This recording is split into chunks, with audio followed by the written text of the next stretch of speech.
आपके गांव में आने पर आप लोगों ने स्वागत किया, उसके लिए आपका धन्यवाद करता हूं, आपका आभार व्यक्त करता हूं। साथियों, आज हम सभी कांग्रेस पार्टी और आम आदमी पार्टी के कार्यकर्ता 25 तारीख को जो कुरुक्षेत्र लोकसभा का चुनाव होने जा रहा है, उसके लिए आपका सहयोग व समर्थन और वोट की अपील करने आपके पास आए हैं। साथियों, अपना देश बहुत लंबे समय तक गुलाम रहा और देश की आजादी के लिए न जाने कितने ही हमारे जवानों ने उस समय हंसते हंसते फांसी के फंदे चूमे, सीने पे गोलियां खाई, लाठियां खाई, तब जाके ये देश आजाद हुआ। और जब देश आजाद हुआ तो कहते थे ये देश चलेगा कैसे। अलग अलग भाषाओं और जातियों में बटा हुआ देश, अलग अलग रियासतों में बटा हुआ देश, जिस देश के अंदर खाने के लिए अनाज भी बाहर से मंगाना पड़ता था, तो ये देश को चलाएंगे कैसे। परंतु उस चुनौती को स्वीकार करते हुए भारत के उस समय के प्रधानमंत्री पंडित नेहरू जी ने जब संविधान निर्माण की जिम्मेवारी दी बाबा साहब भीमराव अंबेडकर को, तो हम नमन करते हैं बाबा साहब को कि जिन्होंने इस देश के हर नागरिक को, चाहे वो पढ़ा लिखा था अनपढ़ था, किसी जाति या किसी धर्म से जुड़ा था, गांव में रहता था, शहर में रहता था, औरत थी या आदमी था, सबको वोट का अधिकार देकर हमें बराबरी का अधिकार देने का काम बाबा साहब भीमराव अंबेडकर ने किया।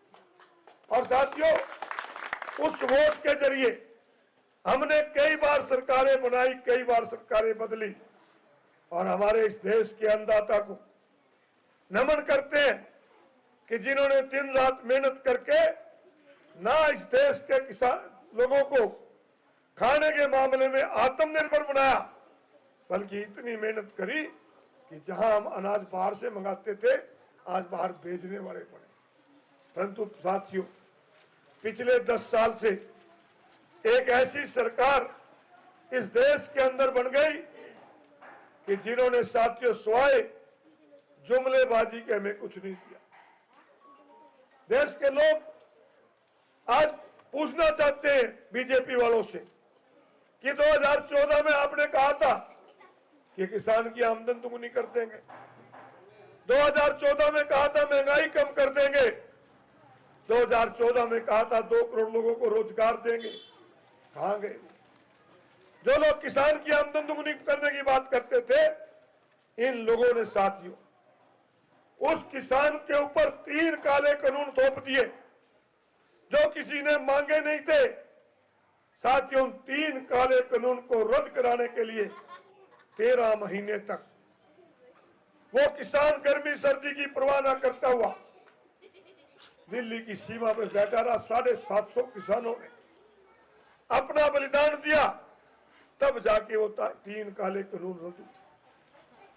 जहां काले कानून रद्द करवाने के लिए लड़ाई लड़ी, वहीं साथियों आज जो लोग आपके बीच में ये कहते थे कि बहुत हुई महंगाई की मार, अब की बार बीजेपी सरकार, जिनके राज में कहते थे, बाबा रामदेव कहता था डीजल 50 लेना है कि 35, लोग कहते हैं जिसमें 35 मिलता 50 कौन लेगा। क्या फिर दो मोदी को वोट, मोदी ने वोट दे दी, 90 ले के नहीं ले, 50 वाला 90 हो गया। ये बीजेपी और सिर पे सिलेंडर रखकर नकली, असली तो इनको उठता नहीं, नकली सिर पे सिलेंडर रखकर कहा करते थे ये सिलेंडर कांग्रेस वाले 400 का कर दिया, हम आपका 200 रुपए का करेंगे। 1100 में लिया कि नहीं लिया? 1150। खाद के डीएपी रेट का खाद जो 400 में होता था, आज 1700 रुपए में लेना। खाद का कट्टा 50 वाला पहले 45 का करा, फिर 40 किलो का कर दिया। रेट वही। हर चीज से आज ये महंगाई का जिक्र नहीं करेंगे, आज किसान की आमदन बढ़ाने का जिक्र नहीं करेंगे, आज गरीब के खाते में 15-15 लाख देने की बात नहीं करेंगे। आज ये मेरे नौजवान खड़े हैं, जिनको कहा था 2 करोड़ रोजगार देंगे, 2 करोड़ देंगे तो 20 करोड़ मिलते, फिर आज जाने की लोड़ क्या थी विदेश। नौकरी ना मिलने की वजह से आज विदेश जा रहे हैं और विदेश जाके कहते हैं बापू मैं पहुंच गया, बापू पटाखे छोड़ डालो, गुरुद्वारे में रोटी खाओ। ये लात कर दी हमारे इन लोगों ने।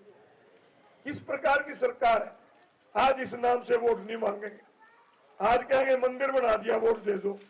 अरे मंदिर गुरुद्वारे हमारे गांव में भी बढ़िया बन रहे, कितना बढ़िया गुरुद्वारा बना रखा, गाँव ने बना रखा। ये ब्रह्म सरोवर एक छोटा सा तालाब होता था, आज कितना सुंदर बनाया, वो तो बनाया होगा। अरे जो काम तुमने करना था उसकी करो ना, आज उसका जिक्र नहीं करते।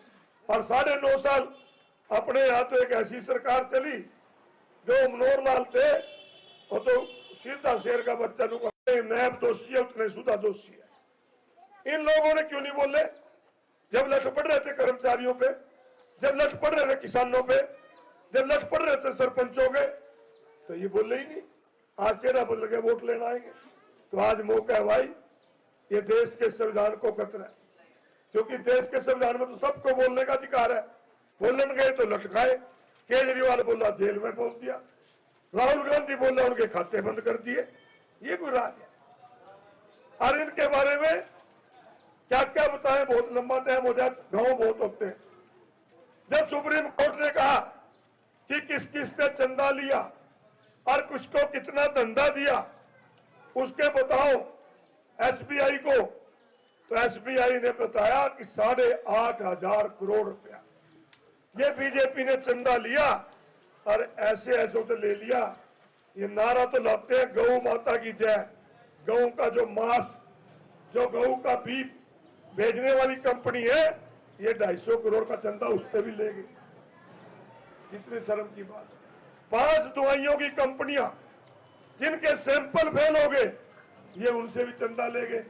और जिन्हें कोला चोर बताते थे, इस नवीन जिंदल को 195 करोड़ इससे भी ले गए। ऐसे लोग हैं।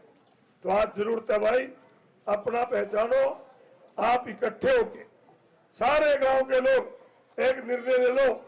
जिस प्रकार देश की आजादी की लड़ाई लड़ी जा रही थी ना, देश की आजादी की लड़ाई जब भगत सिंह फांसी टूटा था, क्या जाट के लिए टूटा था, क्या देश के लिए टूटा था? देश के लिए। भगत सिंह ने फांसी टूटा था देश के लिए। उधम सिंह ने गोली खाई थी, कंबोज के लिए नहीं खाई थी, देश के लिए खाई। महात्मा गांधी ने लाठियां खाई थी, पनिये के लिए नहीं खाई थी, देश के लिए खाई थी।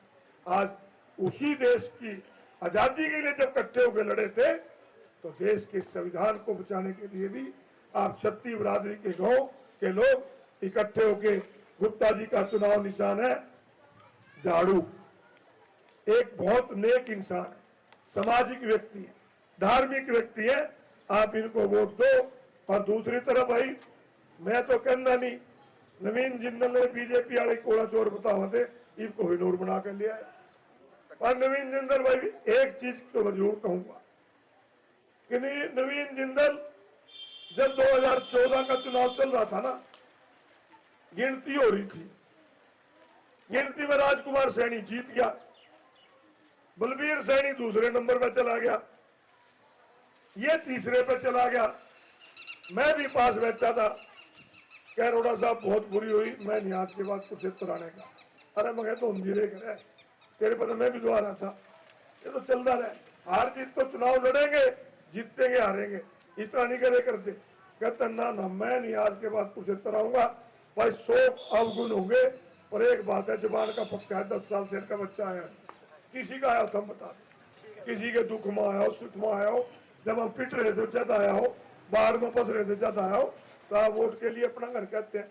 तो आज सभी से प्रार्थना है भाई, टाइम ज्यादा हो गया, गुप्ता जी का टाइम भी सारा मैंने ले लिया।